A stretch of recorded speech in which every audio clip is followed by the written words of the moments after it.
Hello भाई, मेरा नाम वीरेश कुमार है। उम्मीद है आप सब लोग अच्छे होंगे। कल जो हमने टॉपिक शुरू किया था वो किया था राज्यों का पुनर्गठन। ठीक है, आज हम उसे टॉपिक को आगे बढ़ाते हैं। चलो शुरू करते हैं। हमारा जो टॉपिक है आज का वो है राज्यों का पुनर्गठन।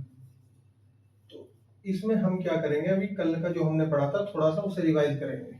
ठीक है, जो इम्पोर्टेंट चीज है जो हमने कल पढ़ा था, एक पढ़ा था धर आयोग। ठीक है, एस के धर आयोग। तो एस के धर आयोग का गठन कब हुआ था, थोड़ा थोड़ा इसे रिवाइज करेंगे क्योंकि ये चीज इंपॉर्टेंट है और एग्जाम में आती है। कल मैंने बताया था, बताओ कब हुआ था आयोग का गठन, कब हुआ था, बताओ कि भी कब हुआ था इसका गठन। ठीक है, बताओ आप सब लोग के एस के धर आयोग का गठन कब हुआ था। एस के धर आयोग का जो गठन था वो हुआ था 17 जून 1948 को। क्यों हुआ था कि भाई भाषा के आधार पे जो राज्यों के गठन की मांग उठ रही है वो सही है या गलत है, उसकी जांच करने के लिए हुआ था। लेकिन इसका जवाब क्या था कि भाई भाषा के आधार पर तो राज्यों का गठन संभव नहीं है, प्रशासनिक आधार पर हमें इसका गठन करना चाहिए। इस आयोग ने ऐसा क्यों बोला, क्योंकि जो हमारा देश था वो अभी बंटवारे से, मतलब बंटवारा हुआ था भारत और पाकिस्तान में, और लोगों के पास जो है ना ही तो रोजगार था और काफी जो है भूखमरी भी थी देश में। और जो बंटवारे के वक्त था तो काफी लोग जो है ना बंटवारे में जो है मारे जा चुके थे। तो इसने कहा था कि भाई हमें अपनी अभी जो देश में, ये इम्पोर्टेंट है, ये जो डेट है ना मैं इसे अंडरलाइन कर देता हूँ थोड़ा सा, ये इम्पोर्टेंट डेट है। क्या है कि यहीं से क्वेश्चन बन सकता है, एग्जामिनर यहीं से क्वेश्चन बना लेगा।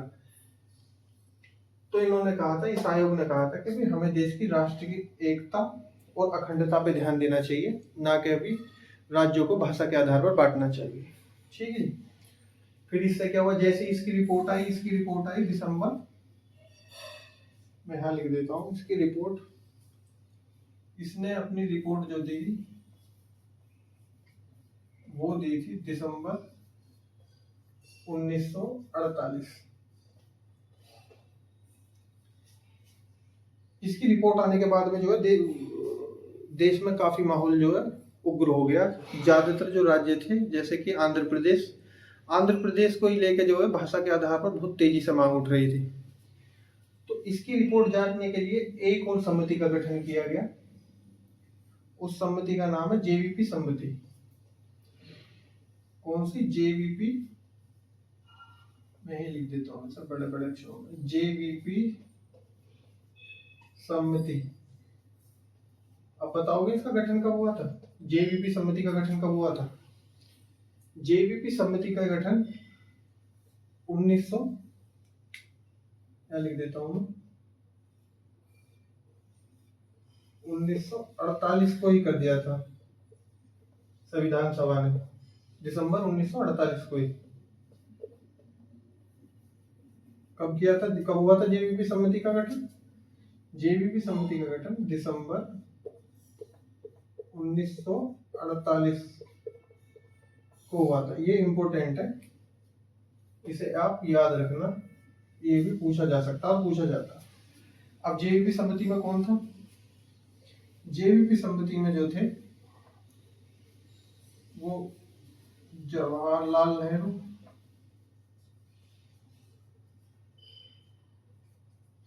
और जो आपका दूसरा थे वल्लभ भाई पटेल, और तीसरे जो थे पट्टाभी सीतारमैया। कौन थे? पट्टाभी सीतारमैया। एग्जामिनर क्या है आपसे ये भी पूछ सकता है कि जेवीपी समिति का गठन कब हुआ था और इसमें कौन कौन था। तो इसमें कौन थे? जवाहरलाल नेहरू, वल्लभ भाई पटेल और पट्टाभी सीतारमैया। इस सम्मति ने क्या था, इस सम्मति ने आंध्र प्रदेश की मांग को मान लिया था कि भी आपका गठन हो सकता है, लेकिन अगर मद्रास क्षेत्र उसमें शामिल ना हो। ठीक है, ये दो चीज थी, ये इंपॉर्टेंट है आपके लिए एग्जाम के तौर पे कि एसएससी यहाँ से भी सवाल पूछ लेती है। लिखना चाहो तो लिख लो, जो कि जैसे कल आपने लिख लिया होगा।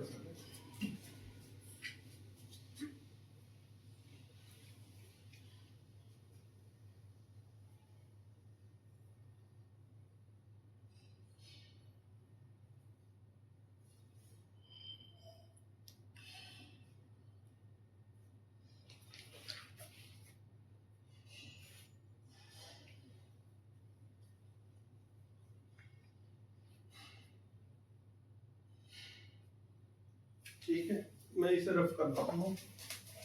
ये तो मैंने कल लिखी दो इंपॉर्टेंट चीज ये थी कि यहाँ से क्वेश्चन बन सकता है, जो मैंने आपको बताया और आपको रिवाइज भी हो गया होगा। अब चलते हैं आगे। अब क्या होता है कि अब देश में 1952 में आम चुनाव होते हैं। क्या होता है कि देश में 1952 में आम चुनाव होते हैं।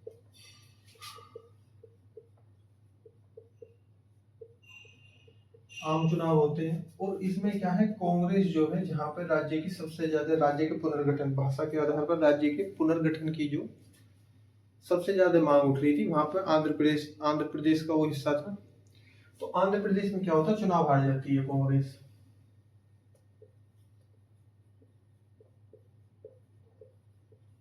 चुनाव हार जाती है।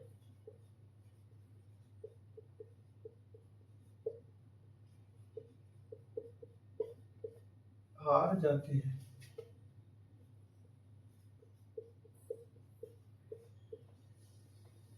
अब आप पूछोगे यहाँ से क्या है, यहाँ से एक सवाल आपका एग्जाम में उठ सकता है कि देश में पहली बार आम चुनाव कब हुए। तो आपका जवाब रहेगा 1952 में। ठीक है,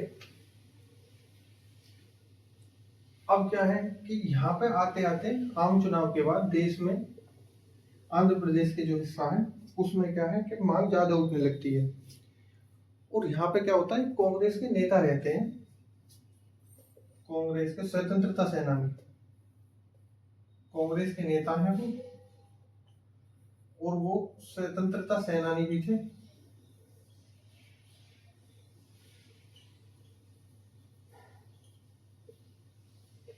इनका नाम था रामल्लू। वो क्या है, आमरण अनशन पर बैठ जाते हैं कि भी सरकार हमारी बात मान नहीं रही है और सरकार इस बात पर ध्यान नहीं दे रही है। जो सरकार ने वादे किए सरकार उनको पूरा नहीं कर रही है। तो इसलिए वो क्या, आंदोलन पर बैठ जाते हैं। और 58 दिन बाद, 58 दिन आंदोलन पर बैठ जाते हैं, आमरण अनशन पर। ये रामल्लू है, ये क्या है, आमरण अनशन पर बैठ जाते हैं। क्या हो जाता है, आमरण अनशन पर बैठ जाते हैं। ये इसलिए बैठ जाते हैं कि भी अब आम चुनाव भी हो चुके हैं और सरकार हमारी बात मान नहीं रही है और सरकार हमें मतलब टाल रही है। सरकार की कोई मंशा नहीं है राज्यों का गठन करने की। अब क्या होता है, ये आमरण अनशन पर बैठ जाते हैं और 58 दिन बाद इनकी मृत्यु हो जाती है। क्या हो जाती है, मृत्यु हो जाती है। अगर यहां से सवाल बना तो एक सवाल बन जाएगा कि भी आंध्र प्रदेश के वो कौन नेता थे जो भाषाई आधार पर राज्य के पुनर्गठन की मांग को लेकर अनशन पर बैठ गए। तो रामल्लू। और कितने दिन बाद रामल्लू की मौत हो गई आमरण अनशन पर बैठने के बाद, तो ये आपका आ जाएगा 58 दिन बाद। ठीक है ना, मार्कर थोड़ा सा इंक्रीमेंट करेगी। 58 दिन बाद इनकी मृत्यु हो जाती है। अब इसके बाद क्या होता है, मैं इसे थोड़ा सा बॉक्स में कर देता हूँ कि जो आपको मतलब ये दिखाई दे जाए। ठीक है ना, देखो तुम इतने मैं इसमें थोड़ा सा इंक डाल लूँ बात करना।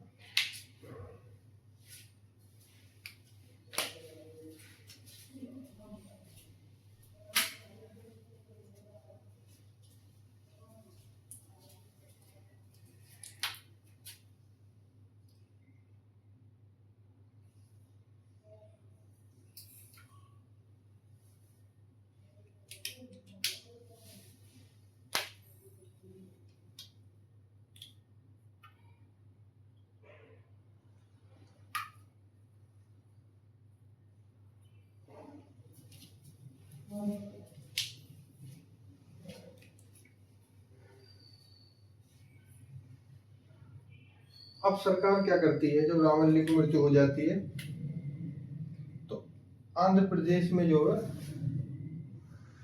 आंदोलन उग्र हो जाता है। क्या होता है? आंदोलन उग्र हो जाता है।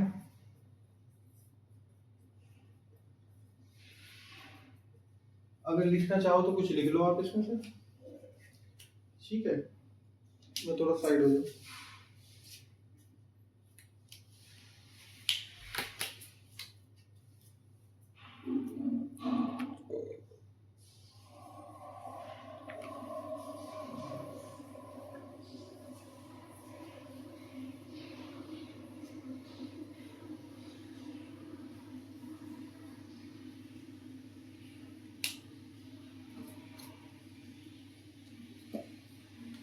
लिख लिया होगा, मैं मिटा लेता हूँ इसको।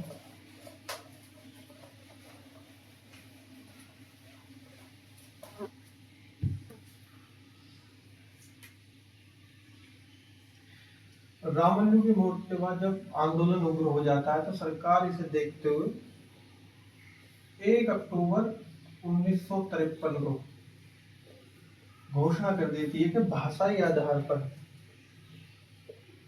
क्या भाषाई आधार पर गठित होने वाला प्रथम राज्य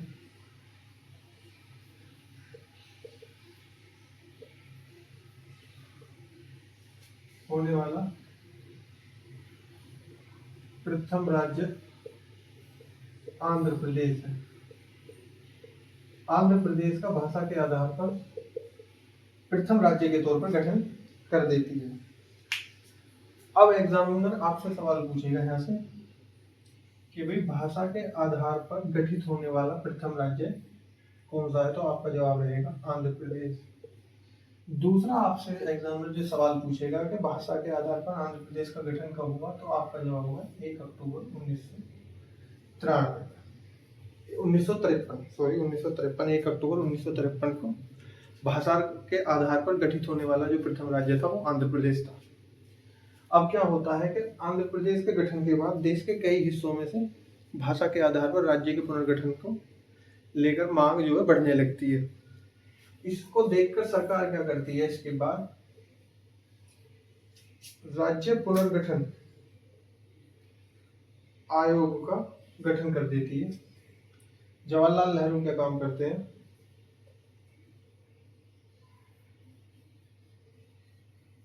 जवाहरलाल नेहरू, अब देश में मांग उठने लगी और भी राज्यों से कि भाई हमारे भी यहाँ भाषा के आधार पर जो क्षेत्र जिस भाषा को लेकर अधिक है और दो राज्यों में से एक राज्य में से दो राज्यों को अलग अलग करके गठित कर दिया जाए भाषा और संस्कृति के आधार पर, जैसा कि स्वतंत्रता सेनानियों ने वादा किया था। तो जवाहरलाल नेहरू क्या काम करते हैं, एक आयोग का गठन करते हैं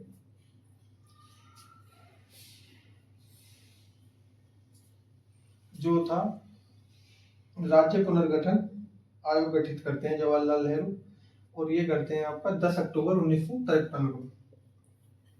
10 अक्टूबर 1953 का दिन आता तो इस दिन जवाहरलाल नेहरू राज्य पुनर्गठन आयोग, क्या राज्य पुनर्गठन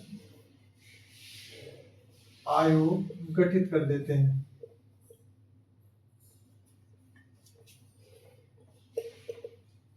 कि भी अब तुम देखो कि भाई प्रशासनिक आधार पर कैसे कैसे मतलब इस आयोग को बोल दिया जाता है कि आप देखिए कि प्रशासनिक कैसे हम शासन व्यवस्था को अच्छे तरीके से चला सकते हैं, मतलब उसके आधार पर आप जो है राज्यों का पुनर्गठन करो और सब चीज देखो इसमें, क्योंकि उस समय तो पॉसिबल नहीं था कि भाषा के आधार पर राज्यों का पुनर्गठन हो, और राज्यों का अगर पुनर्गठन हो तो प्रशासनिक के आधार की सुविधा पर ज्यादा बेहतर होता। तो इसलिए क्या काम करते हैं, पंडित जवाहरलाल नेहरू राज्य पुनर्गठन आयोग गठित कर देते हैं 10 अक्टूबर 1953 को। ये डेट याद रखना, एसएससी या कोई भी एग्जाम हो यूपी पुलिस का, यहाँ से क्वेश्चन बन सकता है। वो आपसे पूछेगा कि भी राज्य पुनर्गठन आयोग कब गठित हुआ, 10 अक्टूबर 1953 को। ठीक है, अब आगे चलते हैं। अब क्या था कि राज्य पुनर्गठन आयोग गठित हो गया, इसके 3 जो सदस्य भी थे। जो इसके 3 सदस्य थे उनका नाम था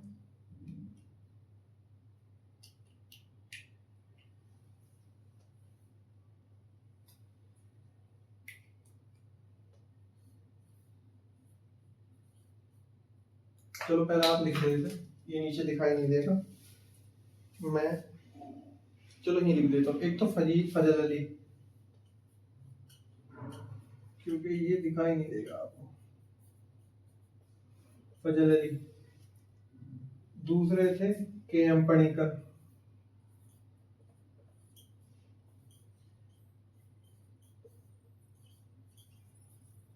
और जो तीसरे थे वो हृदयनाथ कुंजू। कौन थे? हृदयनाथ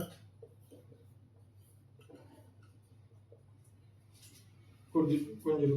आपसे सवाल हो सकता है कि राज्य पुनर्गठन आयोग के सदस्य कौन थे, तो फजल अली की अध्यक्षता में, और ये इसके जो सदस्य थे वो फजल अली, के एम पणिकर, हृदयनाथ कुंजरू तीनों थे। आपसे यहाँ से भी क्वेश्चन पूछा जा सकता है, ये एग्जाम के हिसाब से मतलब एग्जाम ओरिएंटेड है। ठीक है, तीनों आप ध्यान रखना, लिख लो, आप लिखना चाहो तो इसे।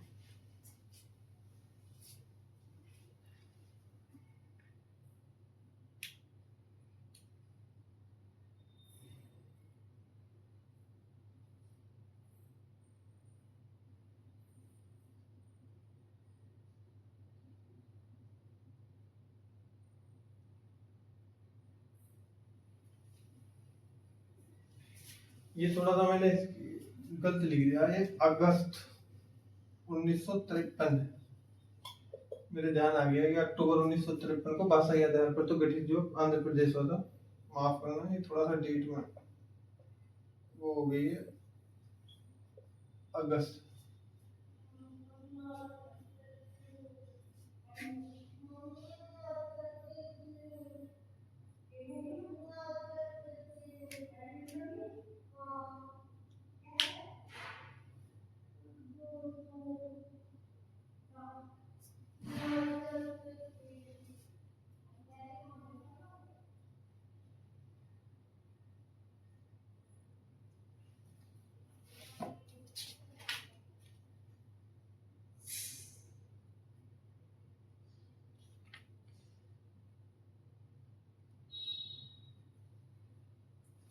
ठीक है, लिख लिया होगा आपने, मिटा देता हूँ। अब हम देखेंगे कौन सा राज्य कब गठित हुआ। ठीक है, किस राज्य का विभाजन होने के बाद में कौन सा राज्य बना।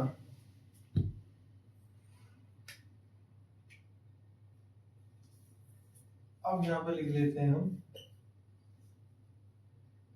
केरल, कर्नाटक और एमपी।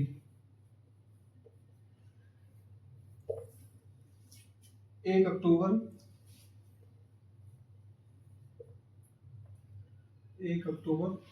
1953 को प्रांतों व रियासतों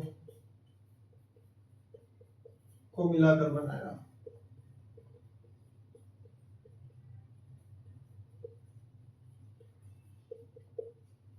ठीक है, आप इसे डेट को ध्यान रखोगे, केरल, कर्नाटक और एमपी, इन तीनों स्टेटों को क्या था, प्रांतों में रियासतों को मिलाकर बनाया गया था। कब बनाया गया था? 1 अक्टूबर 1953 1953 को। ठीक, अब दूसरा देखते हैं। जो बम्बई था, बम्बई प्रेसिडेंसी 1 मई 1960 को विभाजित करके, इसको कब विभाजित हुआ था? 1960 को महाराष्ट्र और गुजरात के 2 हिस्सों में विभाजित कर दिया। अब आपसे एग्जाम में पूछने लग जाए कि भाई बम्बई प्रेसिडेंसी में से कौन से 2 स्टेट बने, तो वो आपका है महाराष्ट्र और गुजरात, और कब बने? ये आपका बने 1 मई 1960 को। ठीक है,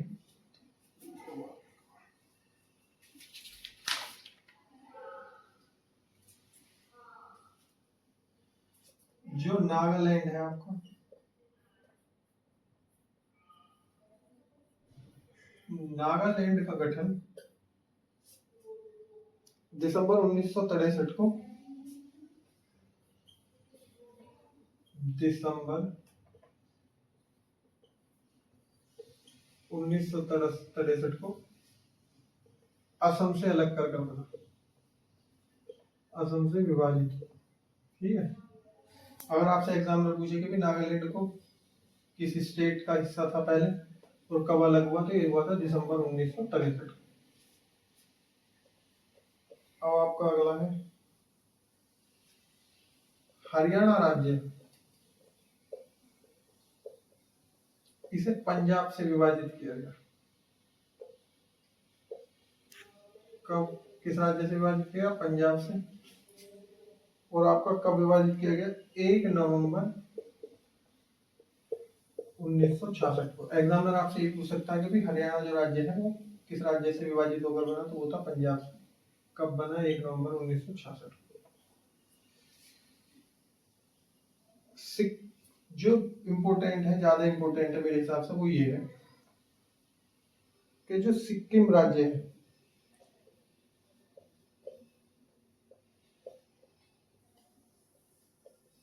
छत्तीसवें संविधान संशोधन 1975 द्वारा पूर्ण राज्य बना। 36वें संविधान संशोधन द्वारा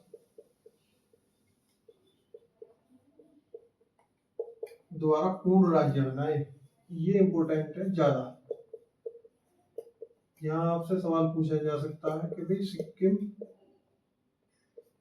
किस संविधान संशोधन द्वारा पूर्ण राज्य बना, तो आप बताओगे कि 36वें संविधान संशोधन द्वारा सिक्किम भारत का पूर्ण राज्य बना। ये मोस्ट इम्पोर्टेंट है आपका, मोस्ट इम्पोर्टेंट है आपका। ठीक, अब हम देखेंगे उत्तराखंड। उत्तराखंड यूपी से विभाजित अलग होकर बना, यूपी से अलग होकर बना। कब बना? ये बना सन 2000। ठीक है, 9 नवंबर, कब? 9 नवंबर सन 2000। लिख लो, आप लिखना चाहो तो कुछ थोड़ा बहुत। वैसे तो एक ही राज्य रह गया,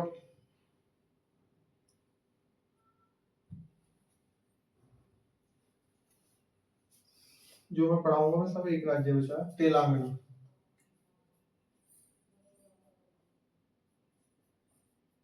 ये आंध्र प्रदेश से विभाजित होकर राज्य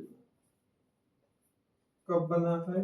ये बना था 2014 को। अब थोड़ा सा हम ये देखेंगे क्वेश्चन कैसे कैसे बन सकते हैं। ये बम्बई कब बना, मतलब बम्बई से अलग होके कौन कौन से राज्य बने, तो